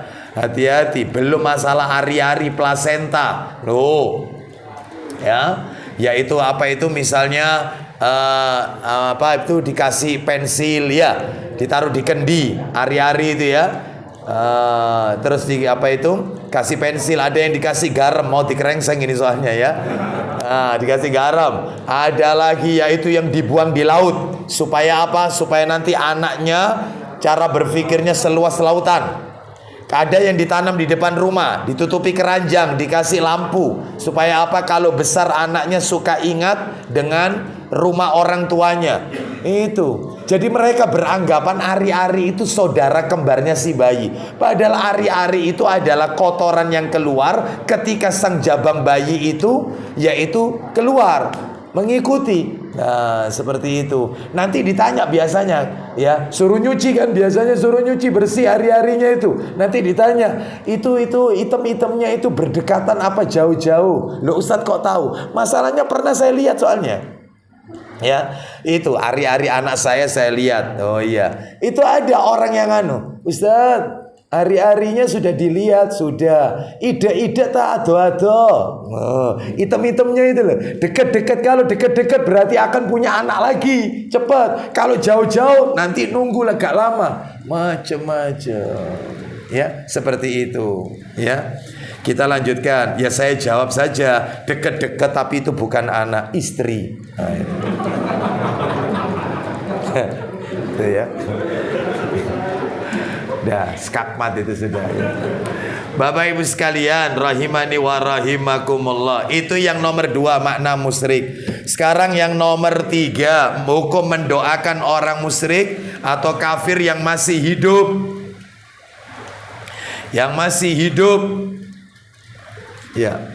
Maka jawabannya adalah, jika mendoakan mereka, orang musyrik atau orang kafir, tanda kutip yang masih hidup ya, jika mendoakan mereka sekadar mendoakan agar dapat hidayah, maka diperbolehkan agar dapat hidayah, yaitu masuk Islam. Kenapa? Tampias ya. Tampias ya. Allahumma sayyiban nafi'an. Generas sekali ya. Baik, dalam riwayat yang lain Allahumma sayyiban hani'an ya. Ada yang sayyiban nafi'an, ada yang Allahumma sayyiban hani'an. Baik. Bapak Ibu sekalian, dan turunnya hujan ini adalah Allah memberikan kesempatan kita untuk banyak berdoa, karena doa di saat hujan itu mustajab. Sintani maturodani, ada dua doa yang tidak mungkin ditolak oleh Allah. Yang pertama ad-du'a'u indan nida, yang kedua watahtal mator. Yang pertama doa yang dipanjatkan ketika adzan, antara adzan dan iqamah. Yang kedua watahtal mator, ketika turunnya hujan, seperti saat-saat ini. Maka mudah-mudahan semua permohonan kita dikabulkan oleh Allah Azza wa Jalla. Baik, kita lanjutkan Bapak Ibu, yaitu hukumnya boleh kalau sekadar sebatas mendoakan agar dapat hidayah masuk Islam. Boleh. Termasuk doa sehat, Ustaz. Iya. Kita jenguk orang kafir nih. Kita doakan, mudah-mudahan sehat, mudah-mudahan waras, ya, mudah-mudahan dapat banyak rezekinya. Boleh. Karena dunia itu semuanya dunia. Yang tidak boleh itu adalah doa ampunan, doa rahmat, nggak boleh. Doa agar dimasukkan surga, nggak boleh. Ampuni dosanya ya Allah, rahmatilah, Allah maghfirlahu warhamu, nggak boleh. Sekalipun itu orang tuanya sendiri, ya nggak boleh. Sampai dia masuk Islam dulu. Jadi yang boleh kalau masih hidup itu doa hidayah. Ada dalilnya? Ada. Silakan bisa kita lihat. Sayang ini kitabnya ini tidak saya bawa ini ya, tapi bisa ditulis riwayatnya Bukhari dalam kitab Adabul Mufrad. Adabul Mufrad nomor 34. Adabul Mufrad itu kitabnya Imam Bukhari, Bapak Ibu. Kitabnya Imam Bukhari nomor 34. Saya bacakan ya, perhatikan baik-baik. Sahabat Abu Hurairah radhiyallahu an, Abu Hurairah ini meminta kepada Rasul, lihat permintaannya Abu Hurairah radhiyallahu an, meminta kepada Rasulullah sallallahu alaihi wasallam untuk mendoakan ibunya yang masih kafir. Lalu Nabi mendoakannya. Yang minta Abu Hurairah. Mintanya ke siapa? Ke Rasul. Lah Rasul itu hidup apa meninggal? Masih hidup. Berarti nggak apa-apa Ustadz yang minta doa kepada orang yang masih hidup. Boleh. Yang nggak boleh itu kalau orangnya telah mati. Nggak boleh. Ini Rasul masih hidup. Makanya Abu Hurairah minta, doakan ibuku wahai Rasulullah. Ibuku masih kafir. Tolong doakan ibuku. Maka Nabi doakan, Allahumma hdi ummi Abi Hurairah. Ya Allah, berikan petunjuk ibunya ibu Abu Hurairah. Nabi tidak mendoakan ampuni dosanya ibunya Abu Hurairah. Enggak. Ya Allah, berikanlah petunjuk kepada ibu Abu Hurairah. Allahumma hdi ummi Abi Hurairah. Nah, ya. Kita lanjutkan lagi, yaitu riwayat yang lain. Abu Dawud, ini kitabnya tidak saya bawa. Abu Dawud jilid 3, nomornya 5038, 5038. Ceritanya begini, ada orang Yahudi bersin di dekat Nabi. Orang Yahudi tahu kalau bersin baca hamdalah itu pasti didoakan yarhamukallah, semoga Allah memberimu rahmat. Ya, orang Yahudi bersin dekat Nabi, hajing. Lalu dia membaca alhamdulillah, fasih. Ternyata Nabi tidak mendoakan yarhamukallah. Justru Nabi mendoakan yahdikumullah wa yuslihu balakum. Semoga Allah memberimu hidayah dan memperbaiki keadaan dirimu. Didoakan hidayah, Bapak Ibu. Itu boleh. Makanya kalau ada orang Nasrani bersin, kan banyak orang-orang non muslim yang fase-fase sekarang mengucapkan alhamdulillah, insya Allah fase, ya. Itu kalau dia bersin baca hamdalah, alhamdulillah. Kita aja kurang fase, ya. Maka ucapkan yahdikumullah wa yuslihu balakum. Ya, seperti itu. Kalau dia protes, loh kok tidak didoakan ya ramukallah, melbu Islam disi. Masuk Islam. Ayo baca syahadat, asyhadu an la ilaha illallah. Kalau dia mau baca syahadat maka doakan yarhamukallah. Itu ya, baik. Bapak Ibu sekalian rahimani wa rahimakumullah. Nah ini penting, ini ada tambahan. Kata Imam Asy-Sya'bi, ini dalam kitab Al-Fawaid Al-Bahiyah halaman 54. Kata Imam Asy-Sya'bi rahimahullah, beliau berkata, apabila orang Yahudi atau non muslim lah bersin, mengucapkan hamdalah, tahmid, alhamdulillah, maka doakan yahdikumullah. Sekarang beda. Namun jika seorang musyrik mendoakanmu dengan yarhamukallah, jadi ada orang musyrik mendoakan kita bersin. Kita muslim, alhamdulillah. Orang musyrik mendoakan kita, yarhamukallah. Apakah dibalas? Ya, balas. Cara membalasnya adalah dengan membaca, yaitu dengan hadakallah atau yahdikumullah, boleh, atau hadakallah, semoga Allah memberimu hidayah. Jadi jangan didoakan ampunan, wong dia musyrik, nyembah berhala, suka pergi ke kuburan, dan seterusnya untuk ngalah berkah, minta kepada orang-orang soleh yang telah mati. Maka jangan, yaitu didoakan ampunan, jangan. Tetapi doakan, yaitu yahdikumullah, semoga Allah memberimu hidayah. Ustadz, itu kalau bersihnya sekali lah, kalau bersihnya 2 kali, 3 kali Ustadz, jangan yarhamukallah ya, tetapi syafakallah, semoga Allah menyembuhkanmu. Kalau bersihnya lebih dari sekali, ya, kan ada orang kena flu pagi, itu kan ada flu pagi, ya, terus nggak ngapa-ngapain, kertas diapakan itu, dilinting atau apa, terus dimasukkan gini, kan bersin itu. Nah, bersin terus, ajing, syafakallah. Sudah, jangan terus yarhamukallah, ya. Baik, sekarang kita lanjutkan yang nomor berapa? 4. Ya betul, 5 apa 4? 4 ya, 4. Nomor 4, hukum mendoakan orang musyrik atau kafir yang telah mati.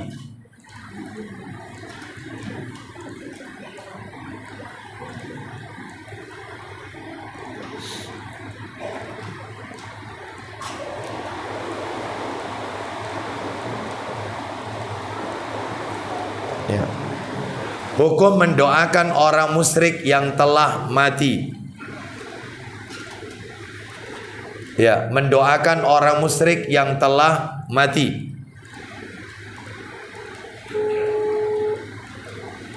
Bapak Ibu sekalian rahimani wa rahimakumullah. Jadi ini ceritanya, yaitu nggak hidup, sudah mati. Bagaimana mendoakan mereka? Maka hukumnya adalah haram. Haram. Dalilnya di mana kalau haram? Dalilnya ada 4. Ada 4 dalil. Dalil yang pertama, firman Allah surat At-Taubah ayatnya 113. Nah, 113. Surat At-Taubah ayatnya 113. Yang tadi telah kami sampaikan Bapak Ibu sekalian, ya. Baik. Afwan ya.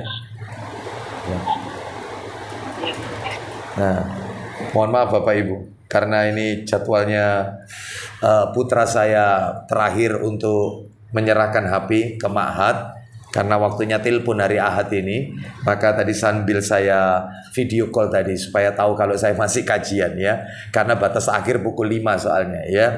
Itu. Baik, kita lanjutkan. Jadi yang pertama surat At-Taubah ayat 113.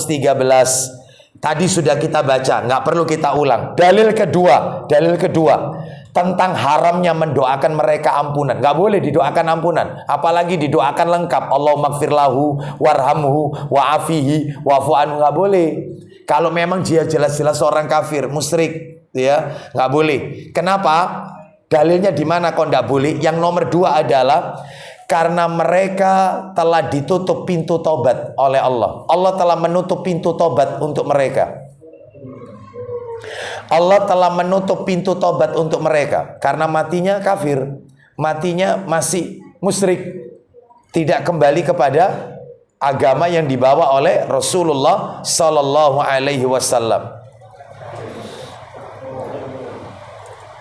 Ya, seperti itu. Baik, Bapak Ibu sekalian rahimani wa rahimakumullah.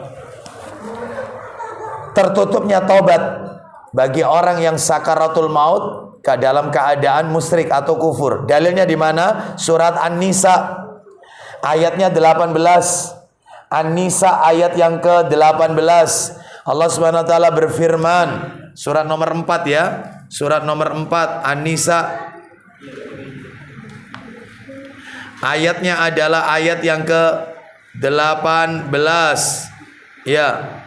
Walaisatit taubatu lilladzina ya'malunas sayyi'at hatta idza hadara ahadahumul mautu qala inni tubtul ana walalladzina yamutuna wa hum kuffar ulaika a'tadna lahum adzaban alima. Silakan. Tidaklah tobat itu diterima Allah bagi orang-orang yang melakukan keburukan, sehingga apabila datang ajal kepada seorang di antara mereka. Loh, tobatnya nggak diterima. Ya kenapa? Karena ketika sampai ajal datang baru kemudian dia mengatakan, silakan. Barulah dia mengatakan, saya benar-benar bertobat sekarang. Nggak berguna karena sakaratul maut sudah jalan ini. Sudah jalan, maka tidak diterima oleh Allah taubatnya. Teruskan, lanjut. Tidak pula bagi orang-orang yang meninggal dunia sementara mereka di dalam kekufuran. Loh, nggak diterima taubatnya orang yang saat meninggal dia dalam keadaan kafir. Bagi orang-orang itu telah kami sediakan azab yang sangat pedih bagi mereka. waliyadzubillah. Kita berlindung kepada Allah dari yang namanya yaitu fitnah syahwat dan fitnah syirik. Salah satunya adalah yaitu fitnah syahwat dan fitnah syubhat. Salah satunya adalah kesirikan ini. Baik, yang nomor 3, kenapa kok hukumnya haram? Alasannya nomor 3, Allah subhanahu wa ta'ala tidak mengampuni orang yang mati dalam keadaan kufur atau berbuat syirik besar. Gak ada ampunannya. Allah tidak mengampuni. Wong Allah gak ngampuni kok malah kita doakan ampunan. Maka gak akan ada manfaatnya. Mana dalilnya? Silakan bisa dibuka Quran surat nomor 47. Muhammad surat 47 itu surat Muhammad, ayatnya ayat 34. Ya, surat 47 ayat 34. Allah Subhanahu wa taala berfirman, "Innalladzina kafaru wasaddu an sabilillahi tsumma matu wa hum kuffarun falay yaghfirallahu lahum." Silakan. Sesungguhnya orang-orang yang kufur dan Kafir, sesungguhnya orang-orang yang kafir dan menghalang-halangi orang lain dari jalan Allah. Kemudian mereka mati dalam keadaan kafir, Allah tidak akan mengampuni mereka. Menghalang-halangi orang lain dari jalan Allah. Menghalang-halangi orang dari jalan Allah. Bagi mereka yang mengikuti sunnah dimusuhi, ya. Macam-macam kajian dibubarkan, ya, seperti itu. Maka ini menghalang-halangi manusia dari mendapatkan hidayah Allah Subhanahu wa taala. Baik, kalau sama orang-orang beriman, sesama ahlus sunnah, maka mereka memusuhi. Tapi kalau dengan orang-orang kafir, mereka bersikap mesra, ya. Maka mereka ingin mencari pelindung kepada orang-orang kafir. Maka yang seperti ini tidak diperbolehkan, ya, haram hukumnya. Kita lanjutkan yang nomor 4, terakhir, hukum mendoakan orang musyrik atau kafir yang telah mati itu tidak boleh. Alasannya yang keempat, tidak ada gunanya memintakan ampun bagi orang-orang kufur atau orang-orang musyrik. Nggak ada manfaatnya. Allah sendiri yang mengatakan nggak ada manfaatnya. Mana dalilnya? Meskipun kita doakan 70 kali doa ampunan, tetap gak diterima oleh Allah doa kita. Gak ada manfaatnya. Mana dalilnya? Surat 9 At-Taubah ayat 80. Surat 9 ayat 80. Allah Subhanahu wa taala berfirman, "Istaghfiru lahum aw la tastaghfiru lahum in tastaghfir lahum 70 marratan falay yaghfirallahu lahum dzalika bi annahum kafaru billahi wa rasulih wallahu la yahdil qaumal fasiqin." Silakan. Sama saja engkau Rasulullah Muhammad SAW memohonkan ampunan bagi mereka, atau tidak memohonkan ampunan bagi mereka, walaupun engkau memohonkan ampunan bagi mereka 70 kali, meskipun kau mintakan ampun untuk mereka 70 kali, maka Allah tidak akan memberi ampunan kepada mereka. Selesai. Seperti itu, nggak ada manfaatnya. Seperti itu, mendoakan mereka, Allahumma ighfir lahum warhamhum di kuburannya, nggak diterima oleh Allah Azza wa Jalla. Terus lanjut. Demikian itu karena mereka kafir kepada Allah dan Rasulnya. Dan Allah tidak akan memberi petunjuk kepada kaum yang fasik. Baik, kita lanjutkan sekarang materi yang nomor 5. Mengapa dilarang mendoakan orang kafir? Kenapa kok tidak boleh? Alasannya 3. Kenapa? Betul ya, yang kelima ya. Materi kelima kan? Materi yang kelima ini. Lanjutan materi yang awal. Yang nomor 1 asbabun nuzul. Yang nomor 2 makna musyrik. Betul ya? Yang nomor 3 apa tadi? Hukum mendoakan orang kafir musyrik yang masih hidup. Yang nomor 4 hukum mendoakan orang kafir atau musyrik yang telah mati. Nah, itu tadi. Sekarang yang kelima, mengapa dilarang mendoakan orang kafir? Alasannya 3. Kenapa kok tidak boleh? Alasannya 3. 1, karena mereka tidak punya adab sama Allah Azza wa Jalla. Sama penciptanya tidak punya adab. Tapi Allah tetap sabar. Mereka mengatakan Allah itu 3. Allah punya anak perempuan. Padahal orang kafir Arab jahiliyah paling gak suka punya anak perempuan. Wong di antara mereka, istri-istri mereka kalau mau melahirkan, mereka membuatkan kubangan. Ketika anak yang keluar dari rahim itu adalah perempuan, langsung dimasukkan dalam kubangan itu dan diuruk dengan tanah. Itulah orang-orang kafir jahiliyah. Tapi mereka dengan tega mengatakan Allah punya malaikat-malaikat itu adalah anak-anak perempuannya Allah. Mereka gak suka dengan anak perempuan, malah dinisbatkan kepada Allah. Loh, apa nggak kurang ajar begini? Apalagi orang kafir mengatakan Isa itu Tuhan, ya ada Tuhan itu 3. Tapi Allah tetap sabar. Mereka tetap dikasih rizki, dikasih jodoh yang cantik, yang tampan. Rizkinya dilapangkan, anak-anaknya dibuat pinter. Rizkinya dilapangkan, pekerjaan enak, tapi akan diazab nanti. Makanya bedanya Nabi kita dengan nabi-nabi sebelum Nabi kita. Kalau nabi-nabi sebelum Nabi kita, nabi-nabi terdahulu, itu kalau mereka membangkang menentang Allah, langsung turun azab. Umatnya Nabi Hud alaihissalam, kaum Ad, ketika mereka membangkang tidak mau mentauhidkan Allah, Allah kirimkan angin topan 7 malam 8 hari.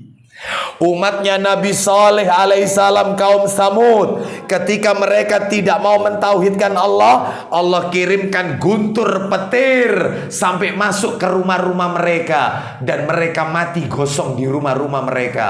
Loh, langsung kontan, dibayar kontan sama Allah azabnya.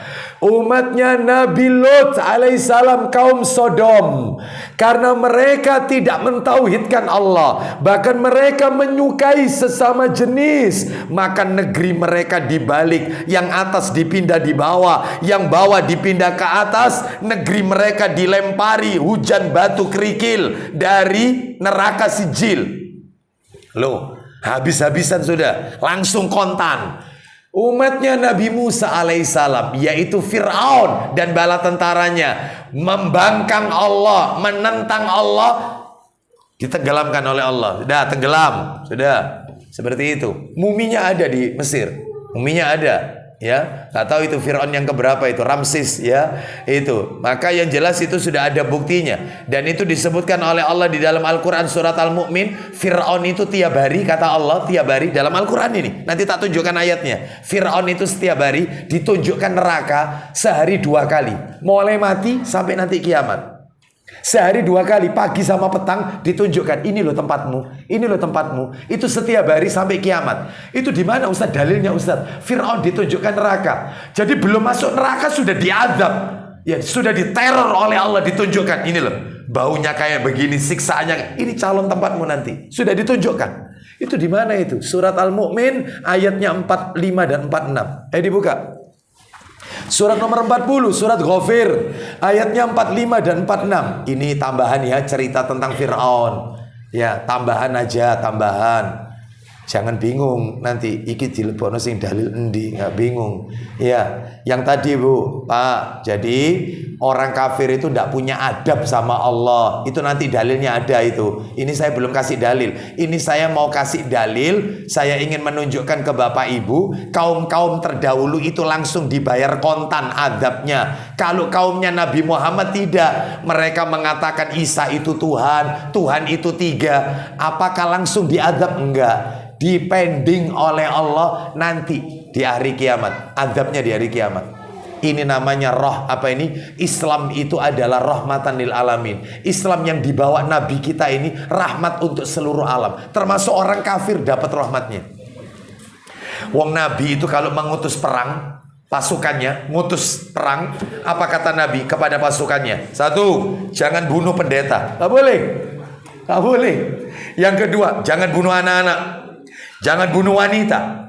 Jangan membakar gereja-gereja mereka. Lo mau perang ini, ada aturan mainnya. Jangan membunuh orang-orang tua mereka, terutama pemuka-pemuka mereka. Jangan. Wanita-wanita jangan disakiti, anak-anak jangan. Bahkan yaitu rumah-rumah peribadatan mereka. Jangan. Duh, sampai kayak gitu. Ada kira-kira aturan perang seperti ini? Nggak ada. Lihat orang mereka, orang kafir. Syria, wanita diperkosai. Anak-anak, bayi-bayi dimasukkan ke mesin penggilingan. Mereka tidak punya adab. Tapi mereka selalu mengatakan Islam teroris. Mereka lebih teroris. Mereka menyiksa kalau sama orang Islam ini. Orang Islam ini punya aturan main kalau perang. Seperti itu. Wanita tidak boleh diganggu. Kehormatannya harus dijaga. Ada, memang ada aturan perang kayak begini, nggak dimiliki oleh orang-orang kafir. Tapi orang kafir kalau memperlakukan orang Islam yang dibantai kah, yang disakiti kah, aduh sudah. Ya baik, kita lanjutkan. Jadi sudah ketemu tadi yang surat Ghafir tadi, Fir'aun tadi, ayatnya 45-46. Saya bacakan aja ya, saya bacakan aja. 40 surat 40 tadi loh, Ghafir. Iya betul dah. Iya betul, 45 dan 46. Fawaqahu Allahu sayyiati ma makaru wa haqa bi ali fir'auna su'ul adzab. An-naru yu'raduna 'alaiha ghuduwan wa ashiyya wa yawma taqumus sa'a adkhilu ala fir'auna ashaddal 'adzab. Silakan. Maka Allah melindungi orang-orang yang beriman dari sebagai kejahatan di budaya mereka. Terus. Jangan Fir'aun berserta kaumnya dikepung oleh seburuk-buruk azab. Lanjut. Neraka diberikan kepada mereka di alam barzah pada pagi dan petang. Loh, neraka diperlihatkan kepada mereka di alam barzah pada pagi dan petang. Terus. Pada hari terjadinya kiamat. Terus. Dikatakan, masukkanlah Fir'aun dan kaumnya ke dalam sekeras-keras azab. Baik, jadi nanti tetap kembalinya ke neraka. Sudah di alam barzah dikubur di azab, ditunjukkan baunya neraka siksaannya, maka di hari kiamat tetap disiksa. Kembali ke materi kita Bapak Ibu. Jadi mereka tidak punya adab. Mana dalilnya? Orang kafir tidak punya adab, tapi Allah tetap tidak zalim kepada mereka. Dalilnya silakan dibuka Sahih Muslim. Yang tadi ya, mengapa dilarang mendoakan orang kafir? Alasannya 3. Masih ingat ya catatannya ya. Yang pertama karena mereka tidak punya adab kepada Allah. Dalilnya di mana kalau orang kafir tidak punya adab kepada Allah? Silakan Sahih Muslim nomor 2398. 2398. Kalau 23 berarti 2000 Mas. 2398 4 angka 2398 2398. Ayo, posisi hadisnya di sebelah kiri. Cepat dikit. Cepat. Jangan lungser. Itu enggak ada lagi buku itu soalnya. Enggak terbit buku itu. Silakan 2398. Ketemu? Ya, silakan. Baca 2398. Baca. Dari Abdullah bin Qais radhiyallahu an, katanya Rasulullah sallallahu alaihi wasallam bersabda, isinya, tidak ada yang lebih sabar mendengarkan ejekan selain Allah Ta'ala. Gak ada yang lebih sabar mendengarkan ejekan kecuali Allah Azza wa Jalla. Gimana itu Mas? Lanjut. Orang kafir mengatakannya berbilang banyak atau bersekutu. Baik, orang kafir mengatakan Tuhan itu 3, Tuhan itu Trinitas dan seterusnya. Lanjut. Atau mereka mengangkat anak baginya. Mereka mengatakan Allah itu punya anak. Orang-orang Nasrani mengatakan waqalatin nasara Isa binullah, Isa itu anak Allah. Waqalal Yahudi dulu ya. Waqalal Yahudi Uzair binullah. Orang Yahudi mengatakan Uzair itu putra Allah. Orang Nasrani mengatakan Isa putra Allah. Padahal Allah itu lam yalid. Allah tidak beranak dan tidak diperanakkan, tapi Allah tetap sabar. Lanjut. Walaupun begitu, namun begitu Allah Ta'ala tetap memberi ke mereka rezeki, Duh, dikasih rezeki. Allah tidak zalim kepada mereka. Terus, memaafkan mereka, terus di dunia, di akhirat tidak. Terus, dan memberikan apa yang mereka minta. apa yang mereka minta dikabulkan. Dunia ini tempatnya mereka memang, bukan tempat kita. Tempat kita ini adalah nanti di hari kiamat, di akhirat kelak, ya. Baik, kita lanjutkan. Jadi itu kenapa kok dilarang? Karena mereka tidak punya adab, sama penciptanya nggak punya adab. Nomor 2, menunjukkan atau membuktikan keadilannya Allah. Ya jelas lah. Jadi orang kafir tidak boleh didoakan, itu bukti keadilannya Allah. Orang yang beriman dimasukkan surga, orang kafir masuk neraka. Itu bentuk keadilannya Allah itu. Yang mukmin masuk surga, yang kafir masuk neraka. Itu bukti keadilannya Allah. Makanya tidak boleh mendoakan mereka ampunan, rahmat, dan seterusnya. Mana dalilnya? Surat nomor 63. Mohon maaf, bukan 63. Surat nomor 68, Al-Qalam ayat 35. Surat Al-Qalam itu surat nomor 68. Ya, Al-Qalam ayatnya 35. Ayat 35. Afanaj'alul muslimina kal mujrimin. Silakan. Apakah patut kami memperlakukan orang-orang Islam atau orang yang tunduk kepada Allah seperti orang-orang pendurka atau orang kafir? Nah, apakah patut kami samakan orang Islam sama orang kafir? Ya enggak sama lah. Yang Islam masuk surga, orang kafir masuk neraka. Seperti itu. Maka tidak boleh mendoakan mereka ampunan. Ini alasannya. Terakhir, alasan nomor 3. Tidak ada manfaatnya kita memohonkan ampun untuk mereka. Sama sekali enggak ada manfaat. Mana dalilnya? Surat 63 Al-Munafikun. 63 Al-Munafikun ayatnya ayat nomor 6. Ayat nomor 6. Sawa'un alaihim astaghfarta lahum am lam tastaghfir lahum la yaghfirallahu lahum innallaha la yahdil qaumal fasiqin. Silakan. Sama saja bagi mereka. Apakah engkau Rasulullah Muhammad SAW memohonkan ampunan untuk mereka atau tidak? Allah tidak akan mengampuni mereka. Loh, sesungguhnya Allah tidak akan memberi petunjuk kepada kaum yang kafir. baik, sekarang terakhir, materi terakhir, menepis syubhat yang nomor 6. Menepis syubhat terkait masalah surat At-Taubah ayat 113 ini. Iya. Syubhatnya ada 4. Syubhatnya ada 4. Subhatnya ada 4, canggih-canggih subhatnya. Dan kita jawab. Jadi panjenengan kalau ketemu orang, ya dia menyampaikan subhat-subhat ini, panjenengan sudah harus bisa menjawab. Apa itu subhatnya yang mereka lontarkan? Makanya mereka tetap mendoakan orang-orang kafir. Ya, sekalipun orang kafir itu telah wafat, tetap didoakan karena termakan syubhat ini. Baik, subhat yang pertama. Mereka mengatakan, bukankah kita ini disuruh mendoakan orang yang telah mati? Kan tidak dibedakan. Yang penting orangnya telah mati, maka kita harus doakan kan? Yaitu doa ampunan. Bukankah kita disuruh mendoakan orang-orang yang telah mati? Kan tidak dibedakan. Apakah orang itu beriman ataukah orang kafir? Maka jawabannya adalah, yaitu kita jawab, memang benar kita disuruh mendoakan orang yang telah mati jika yang mati itu hanya muslim. Kalau selain muslim tidak boleh didoakan. Dalilnya di mana? Kita kasih dalil. Ayo dibuka dalilnya. Sahih Muslim.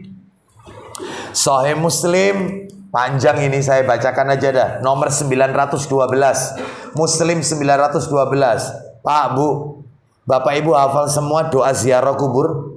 Doanya gimana doa ziarah kubur? Assalamualaikum. Perhatikan kalimatnya. Assalamualaikum ahlad diyari minal mu'minina wal muslimina mu'minina wal muslimina. Ada orang kafir disebut? Nggak ada. Maka ini jawabannya. Memang betul kita harus mendoakan orang yang telah mati. Koma, khusus yang muslim mukmin saja. Jawabannya itu. Ya, syubhat yang nomor 2. Syubhat yang nomor 2. Bukankah kita dianjurkan ziarah kubur agar mengucapkan salam dan doa?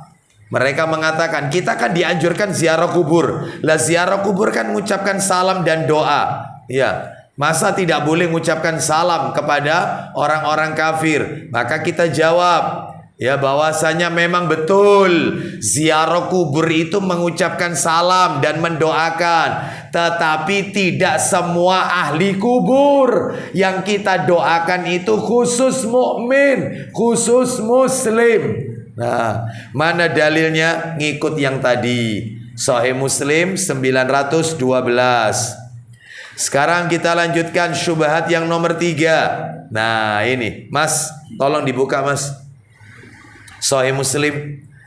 Tolong dibuka Sahih Muslim, nomornya 1761.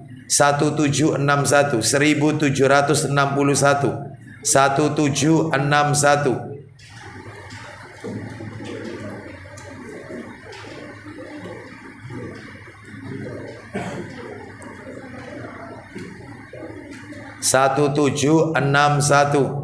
Ya, silakan. Dari Abdullah radhiyallahu anhu katanya. Nah, dari Abdullah. Aku seakan-akan masih menampak Rasulullah sallallahu alaihi wasallam. Apa itu? Ketika beliau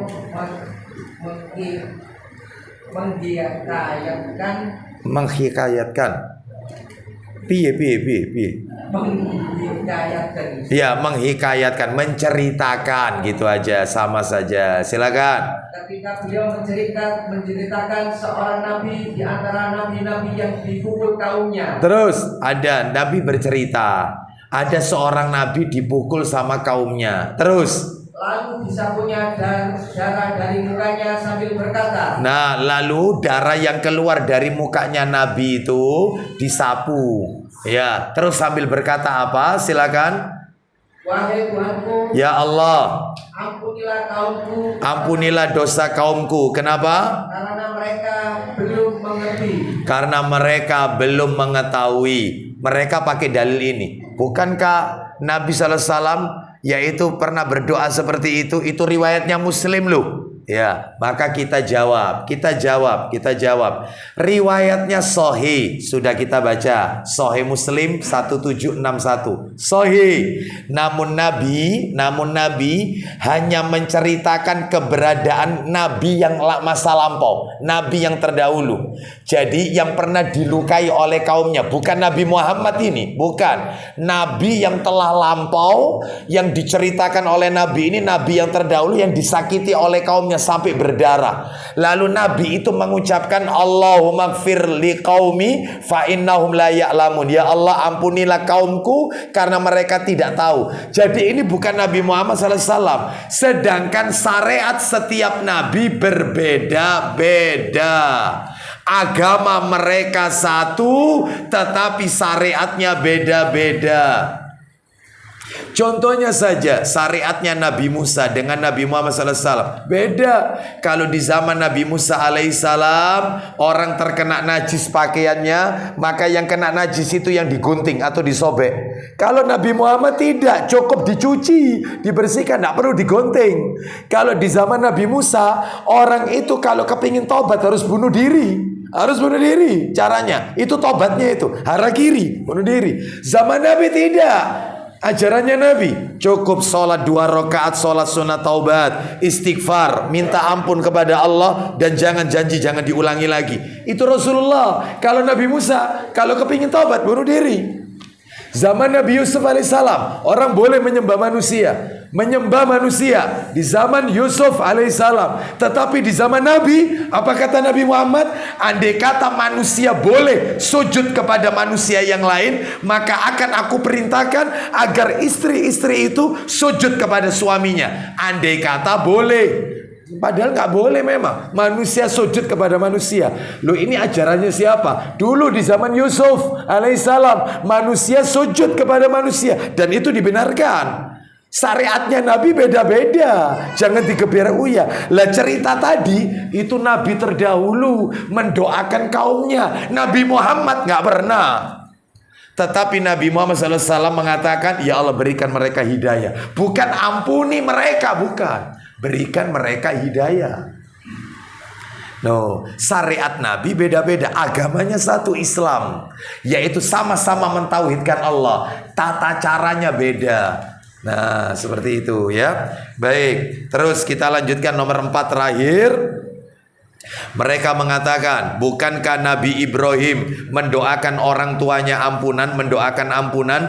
Coba dibuka surat Maryam. Mereka pakai surat ini, Maryam. Ayo kita lihat ini. Oh, canggih nih pakai ayat Quran dalilnya mereka. Surat 19 Maryam, 19 Maryam ayatnya 47. Maryam ayat 47. Ini yang dalil yang mereka pakai ini. Qala salamun.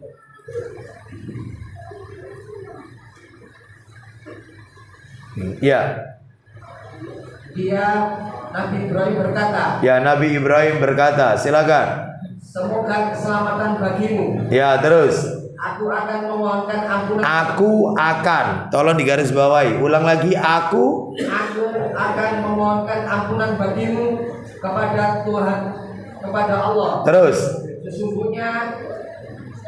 Sesungguhnya Dia Maha baik kepadaku. Baik, sesungguhnya Dia di sini Allah Maha baik kepadaku, sangat baik kepadaku. Ibrahim berkata, surat Maryam ayat 47, semoga keselamatan dilimpahkan kepadamu. Mu di sini bapaknya. Aku akan memohonkan, aku akan, garis bawahi, akan itu tolong digaris bawahi. Aku akan memohonkan ampunan bagimu kepada Tuhanku. Sesungguhnya Dia sangat baik kepadaku. Kata para alim ulama, kan akan. Sedangkan akan itu tidak mesti terjadi. Akan itu tidak mesti terjadi. Wong akan kok. Itu. Lah terus untuk membantah mereka ada ndak ayat Quran? Ada. Surat At-Taubah 114. Itu skakmatnya tentang Nabi Ibrahim. Kan Ibrahim di sini Maryam ayat 47, aku akan memohonkan ampunan, baru akan. Akan itu tidak mesti terjadi. Lah untuk jelasnya, untuk membantah mereka, At-Taubah. Ini keywordnya di sini, kata kuncinya di sini, keywordnya yaitu 9:114. Ayo surat 9 ayat 114. Oh jelas ini, skakmat ini. Wa ma kana istighfaru Ibrahim li abihi illa am mau'idati wa'adaha iyyah falamma tabayyana lahu annahu aduwwun lillahi tabarra'a min inna Ibrahim la'awwahun halim. Ayo. Adapun permohonan ampunan Nabi Ibrahim kepada Allah untuk bapaknya, lanjut. Tidak lain hanyalah karena suatu janji yang telah dia ikrarkan kepadanya. Ternyata ketika dia sudah tahu kalau bapaknya itu di neraka, lanjut. Maka ketika jelas baginya Nabi Ibrahim bahwa dia bapaknya adalah musuh Allah. Ya terus. Nabi Ibrahim berlepas diri darinya. Oh nggak jadi. Oh akan. Ya, tidak mesti terjadi. Ya ini skakmatnya. Nabi Ibrahim tidak mendoakan ayahnya. Ya, wallahu a'lam bishawab. Terus masih ada? Sesungguhnya Nabi Ibrahim benar-benar seorang yang sangat lembut hatinya lagi penyantun. Wallahu a'lam bishawab. Demikian Bapak Ibu sekalian yang bisa kami sampaikan. Tuntas sudah materi kita dengan kesimpulan. Boleh tidak mendoakan orang kafir, orang musyrik yang masih hidup? Boleh atau tidak? Boleh tidak mendoakan mereka yang masih hidup? Boleh. Doa apa untuk mereka yang masih hidup? Hidayah. Boleh enggak didoakan sehat? Boleh. Boleh tidak mendoakan mereka yang telah mati orang-orang kafir dengan doa ampunan? Tidak boleh. Ya. Baik, demikian yang bisa kami sampaikan. Semoga Allah meridhoi amal ibadah kita. Karena waktunya saya masih ada amanah ya yang harus kami segerakan ya, mohon maaf. Kami cukupkan sampai di sini aja dengan doa penutup majelis, kafaratul majelis. Wassallallahu ala nabiyyina wa ala alihi washabihi wasallam. Subhanakallahumma wa bihamdika asyhadu an la ilaha illa anta astaghfiruka wa atubu ilaik. Wa akhiru da'wana anil hamdulillahi rabbil alamin. Assalamualaikum warahmatullahi wabarakatuh.